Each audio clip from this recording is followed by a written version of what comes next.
여러분, 우리의 삶은 기쁨과 고통의 연속입니다. 우리는 무언가를 얻어 기뻐했던 만큼 그것을 잃어버리는 순간에 더 슬퍼하게 되는 것이 우리의 인생입니다.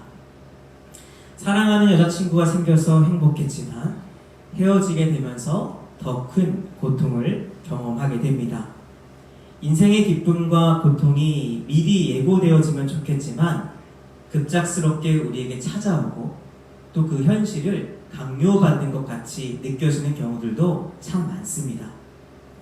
여러분, 지난주에 한 지인이 저에게 예전에 있었던 이야기를 한 번 더 해주는 것을 들을 수 있었습니다. 예전에 한 번 해줬는데 또 해주더라고요. 그 얘기가 무엇이냐면 새로운 식구로 강아지를 분양받았다고 해요.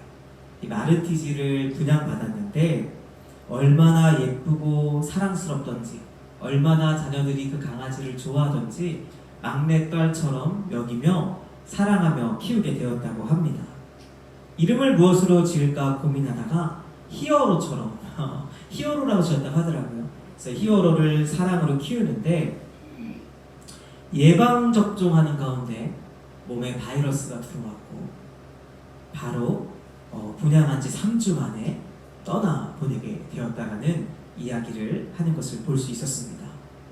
얼마나 속상하고 슬프고 힘들던지 고액으로 주고 분양받았던 상점에서 다시 강아지를 분양해주겠다고 보내주겠다고 했지만 이 사랑하는 강아지를 떠나보내며 느꼈던 충격으로 3주 만에 떠나갈 거라 상상도 못했겠죠.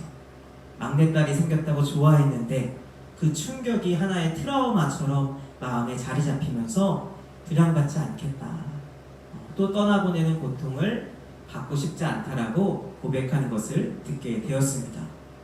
여러분, 트라우마란 외상후 스트레스 장애라고도 하는데 무슨 사건을 통해 이 원치 않는 사건을 갑자기 경험하는 거예요. 그러면서 강렬한 감정적 충격을 받으면 그와 비슷한 상황이 되었을 때에 똑같이 되는 것이 아님에도 불구하고 공포감을 느끼고 그 상황을 회피하고자 하는 것을 트라우마라고 합니다. 여러분, 목졸림을 당한 사람들은요, 어렸을 때 목졸림의 경험이 흔치는 않지만 아동학대를 당하거나 이 목졸림을 당하는 사람들은요, 넥타이 매는 걸 싫어합니다. 저는 목이 두꺼워서 매는 걸 싫어하는 건데 이 목사님들 중에도요, 이 넥타이 매는 거 많이 싫어하는 분들도 계세요. 나름 다 이유가 있는 것입니다. 넥타이 매는 법도 잘 모릅니다. 이 매기 싫은 거죠. 높은 곳에서 떨어졌던 사람들은요, 고소공포증이 생겨나기도 합니다. 또 떨어지는 것도 아닌데 또 떨어질 수 있다는 생각에 고소공포증이 생겨나고, 운전하다가 큰 사고를 당한 사람들은 다시 운전대 잡는 것을 두려워하기도 하고, 엘리베이터에 갇혀본 사람은 폐쇄공포증을 느끼기도 합니다. 뿐만 아니라 개에게 물렸던 사람들은 성인이 되어서도 개가 오는 것을 되게 무서워하기도 하고, 물에 빠진 사람들은 수영하는 것을 싫어하기도 합니다. 트라우마로 고통을 겪고 있는 사람들은 자신이 고통받았던 순간과 비슷한 상황을 맞이하면 과민 반응을 일으키거나 충격의 반복적 경험을 두려워해서 그 장소를 피해 버리는 경우들도 있습니다. 여러분, 그래서 우리 살아갈 때 가끔 보면 왜 이런 상황에서 이렇게 반응해? 앞에 사람이 그렇게 잘못한 것도 아닌데 이 사람은 왜 이거 갖고 이렇게 화를 내지? 여러분, 그런 것이 한편으로는 상대방을 더 깊게 이해할 수 있는 요소이기도 해요. 그 사람만의 이유가 있는 경우가 참 많기 때문에 그렇습니다. 오늘 말씀에 나오는 베드로는요, 엄청난 이 트라우마, 마음의 상처를 가지고 있는 것을 보게 됩니다. 이 베드로의 첫 번째 트라우마가 무엇이냐면 사랑했던 예수님이 십자가에서 비참하게 죽는 장면을 수제자인 자기가 직접 목격한 거예요. 여러분, 한번 생각해 보세요. 이 베드로가요, 예수님께 모든 걸 걸었습니다. 직업도 포기하고 배도 포기하고 한편으로는 가족도 포기하고 예수 그리스도를 3년간 온전히 따랐던 거예요. 근데 그 예수님이 정말로 내 눈앞에서 십자가에 못 박혀 죽으신 것입니다. 여러분, 3년간 예수님께서 행하셨던 것이 무엇입니까? 고아와 과부를 돌보시고 장애인과 함께 하시고 병든 자들을 치료하시는 기적의 역사를 베드로는 끊임없이 그 옆에서 가장 자세히 본 사람이에요. 근데 그 예수님이 진짜로 십자가에 죽으신 것입니다. 아마 마음에 그렇게 외쳤을 것입니다. 아니, 내가 저분을 잘 아는데, 내가 저분이 어떤 분인지 옆에서 자세히 봤는데, 하나님의 사람인데 이렇게 죽으면 안 되는데 직접 죽는 것을 눈으로 목격하면서 사랑하는 사람과 사별하는 첫 번째 트라우마를 베드로가 경험하게 됩니다. 이어서 바로 또 하나의 고통이 오죠. 두 번째 트라우마는 무엇이냐면 베드로가 예수님을 배반했을 때 나타납니다. 자신이 가장 사랑하는 자, 내가 주님을 끝까지 따라가겠다, 온 마음과 전심으로 주님을 사랑하겠다 고백했던 베드로가요, 닭이 울 때 자신이 예수님을 3번 부인한 것을 보게 됩니다. 여러분, 베드로가 가식적으로 그렇게 행동했던 것이 아니에요. 자기는 정말 주님을 위하여 온전히 온 마음 다해 사랑할 줄 알았는데 극한 상황에 처해 보니까 여종의 말 한마디에 예수님을 3번 부인하는 자신의 입술을 보면서 두 번째 트라우마를 경험하게 됩니다. 우리 마가복음 14장 29절 말씀 같이 읽어보도록 하겠습니다. 시작. 베드로가 여짜오되 다 버릴지라도 나는 그리하지 않겠나이다. 31절 읽겠습니다. 베드로가 힘있게 말하되 내가 주와 함께 죽을지언정 주를 부인하지 않겠나이다 하고. 여러분, 베드로가 고백하죠. 다 버리더라도, 비교급으로 말하죠. 다른 사람들이 다 버려도 나는 끝끝내 주님을 따라가겠습니다. 주와 함께 죽을지언정 주를 부인하지 않겠다라고 호언장담했는데 여종의 말 한마디, 그저 무너져버리는 자신의 입술을 보면서 큰 충격을 받았습니다. 더 이상 예루살렘에 있고 싶지 않았습니다. 예수님이 십자가 못 박혀 죽은 자리, 내가 주님을 부인한 자리, 그 자리에 있고 싶지 않아서 그 엄청난 충격, 트라우마를 지우고 싶어서 다시 갈릴리로 돌아갑니다. 사람을 낚는 업으로 하나님 세워주셨는데, 예수님께서 세워주셨는데 다시 옛 직업인 물고기 잡는 일에 몰두하면서 잠적하듯이 조용히 숨어 살아가게 됩니다.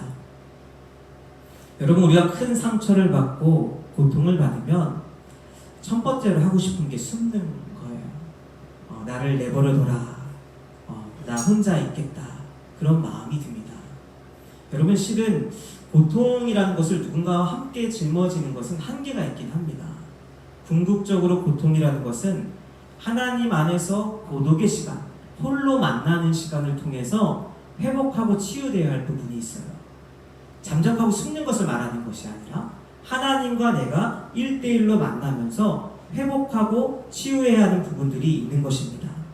사랑하는 성도 여러분, 어떠한 아픔이 있습니까? 어떠한 고통이 있습니까? 우리 고통 가운데 회복과 치유를 더해주시고자 하는 하나님의 섭리를 만나실 수 있기를 주님의 이름으로 축복합니다. 여러분, 베드로는요, 예수님을 홀로 만나러 갈릴리로 간 게 아니에요. 잠수 타러 간 거예요. 고향으로 다시 그냥 물고기나 잡아야겠다. 가장 익숙한 것으로 도망갔습니다. 여러분, 근데요, 예수님이 그 베드로를 어떻게 하시죠? 따라가세요.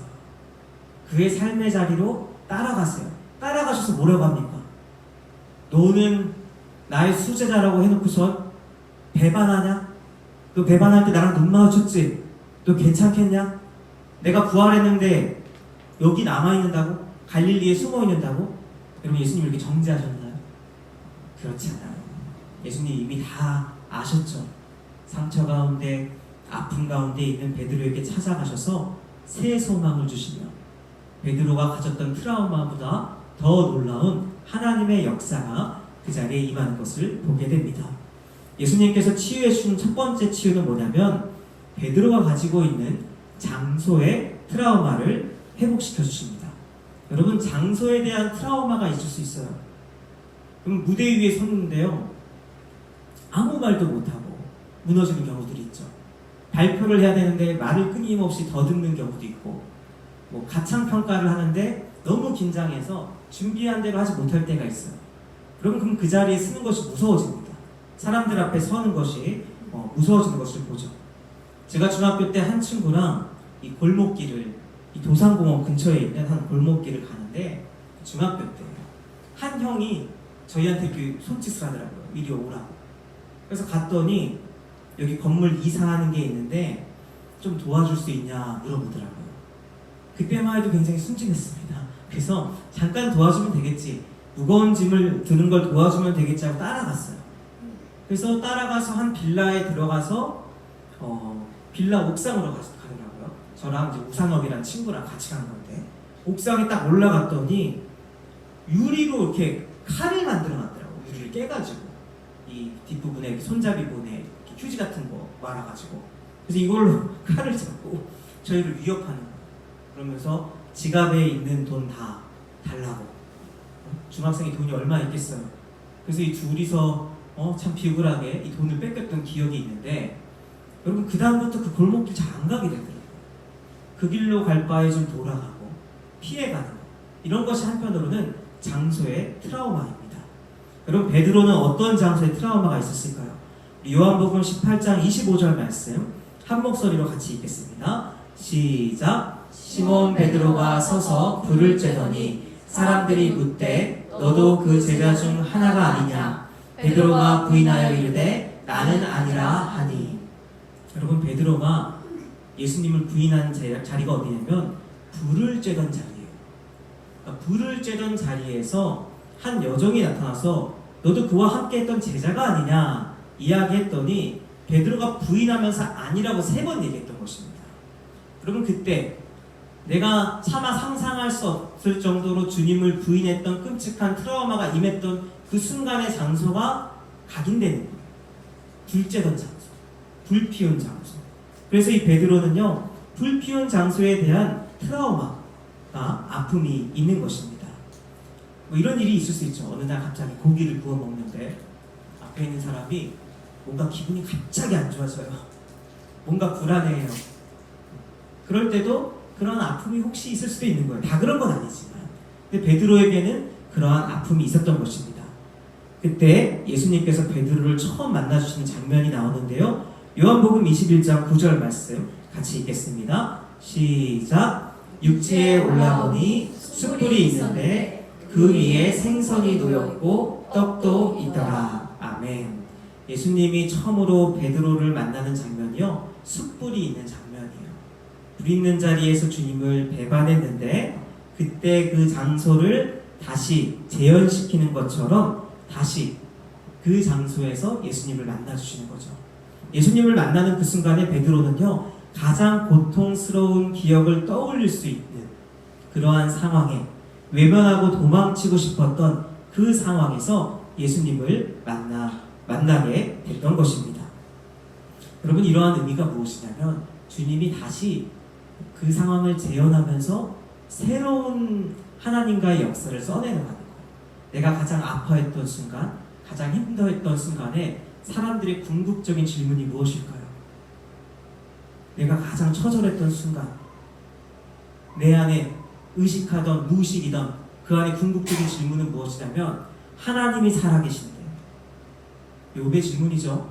까닭없는 고통을 받을 때 하나님이 살아가신데 나에게 왜 이런 고통이 있습니까?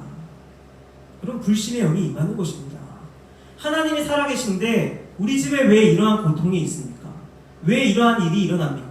우리 아이가 왜 아파야 합니까? 내가 왜 이러한 부분에서 이러한 수많은 걸림돌을 겪어야 합니까? 여러분 이것이 실은 우리의 내면에 있는 질문입니다. 근데요, 이것을 회복하는 것은요, 어떻게 회복할까요? 덮어둔다고 되는 것이 아닙니다. 덮어두면요, 언젠가 다시 수면 위로 떠올라요. 하나님 앞에 묻고 질문하고 고민하고 기도하면서 하나님께 응답을 받을 때 회복과 치유가 있는 것입니다. 여러분 하나님을 두려워하시지 않기 바랍니다. 전능하신 하나님을 우리가 경외하지만 하나님은 우리의 아픔과 상처 가운데 함께 하시는 하나님이심을 기억할 수 있기를 주님의 이름으로 축원합니다. 여러분 지난주에 우리가 수련회를 잘 다녀왔습니다. 지지난주죠. 수련회를 잘 다녀왔는데 남원으로 다녀왔어요. 남원으로 다녀왔는데 우리가 예배 후에 우리 은지가 간증하기도 하겠지만 이곳은 은지가 옛날에 살던 곳이에요. 어렸을 때 살던 곳. 얼마나 아름답고 행복한 자연들이 펼쳐져 있는, 행복감을 느낄 수 있는 소중한 곳인지 모릅니다. 근데 실은 우리 은지에게는 이곳이 아픔의 장소이기도 했어요. 어렸을 때 이곳에서 홀로 지내야 했던 슬프고 힘든 순간들도 있었습니다. 하지만 하나님이 허락해 주신 주신교회 성도들과 예전에 아팠던 그 장소에 함께 가서 하나님을 찬양하고 예배할 때에 보이지 않았던 수많은 별들을 보여주시고, 이 사진을 담을 수가 없는데요. 얼마나 아름다웠는지 몰라요. 또 이 달을 보여주시면서 하나님께서 새롭게 그 장면을 주님과 회복시켜주시는 놀라운 은혜를 경험하며 다녀올 수 있었습니다. 베드로에게도 마찬가지였습니다. 가장 아픔의 순간이었던 그 장소에 예수님이 찾아와 주셔서 새로운 역사를 써주시는 것입니다. 여러분, 제가 그 골목길에 다시 되돌아갔어요. 되돌아갔는데 그 형을 또 만난 거예요. 예를 들어서 또 만난 거예요. 막 이렇게 또 오라고 하더라고요. 도망가려고 했더니 그 형이 막 달려와서 저한테 이렇게 얘기합니다. 내가 그때 너무 어렵고 내가 그때 너무 스트레스를 받아서 너희한테 참 큰 실수를 했다. 너무 미안하다. 위협해서 미안하다. 만약에 이렇게 사과를 했더라면 제가 그 골목길을 피해 다닐까요? 안 피해 다니죠. 나에게 돈을 뺏어가고 위협했던 장소가 아니라 나에게 돈을 뺏어가고 위협했음에도 불구하고 회복했던 장소로 기억이 되면서 다시 그 자리로 가는 것이 기쁨과 감사로 여겨지는 것입니다. 여러분, 베드로에게 이러한 회복이 있었던 것입니다. 여러분, 두 번째 트라우마는 언어의 트라우마였습니다. 베드로는 예수님을 3번 부인한 다음에는 자신의 입술을 신뢰하기 힘들었을 거예요. 왜냐하면 의도적으로 가식적으로 내가 주님을 사랑한다고 한 것이 아니라 진짜로 주님을 온 마음 다해 사랑했는데 극한 상황에 놓이니까 내가 주님을 배반하는 행동을 하게 된 거죠. 그렇기 때문에 자신의 입술을 더 이상 신뢰하기 힘들 거예요. 언행일치가 되지 않는 자신의 입술에 대해서 부인하게 되고 그것이 하나의 깊은 트라우마가 됐을 것입니다. 여러분, 예수님을 베드로가 몇 번 부인하죠? 3번 부인하죠. 오늘 본문 말씀에 예수님이 몇 번 물어보시죠? 내가 너를 사랑하느냐 몇 번? 3번 물어보십니다. 여러분, 아주 예수님의 이 섬세한 손길이 있는 것을 보게 됩니다. 3번 물어보시면서 회복과 치유를 주시는데 우리 15절 말씀을 같이 한번 읽어보도록 하겠습니다. 함께 읽겠습니다. 시작.